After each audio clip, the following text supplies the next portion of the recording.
Une question de droit, la réponse de notre expert juridique, l'avocat d'Europe 1, Roland Pérez. Bonjour Roland. Bonjour Mathieu et bonjour à tous. Peut-on connaître, mon cher Roland, exactement les règles applicables aux congés payés des salariés pour cet été? Détaillez-nous le dispositif spécial pour cause de Covid qui a été mis en place.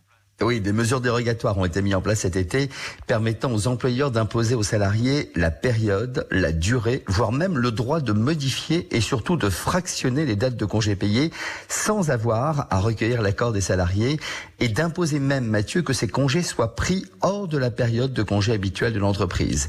Autre droit, et qui peut s'avérer tout de même assez surprenant, celui de ne pas accorder forcément un congé simultané aux conjoints qui travaillent dans la même entreprise. Tous ces droits temporaires octroyés à l'employeur compte tenu de la crise sanitaire et de ses conséquences économiques ne sont pas fondés sur le code du travail, les conventions collectives ou même les accords d'entreprise en vigueur. La seule condition posée par les ordonnances Covid pour autoriser ces droits exceptionnels aux employeurs, c'est qu'un nouvel accord d'entreprise ou un accord de branche soit tout de même pris. Et donc, une négociation collective doit avoir été entamée pour mettre en place cette palette de droits donnés à l'employeur. Et puis, le délai d'un mois habituellement requis pour imposer et modifier les congés payés n'est également plus de mise, 24 heures suffit. Dernier point à connaître, Mathieu, le maximum de jours de congés payés qui peuvent être imposés ou modifiés est de 6 jours, donc à peu près une semaine. Et Roland, ces textes dérogatoires à la règle des congés payés habituels, ils s'appliquent jusqu'à quand ?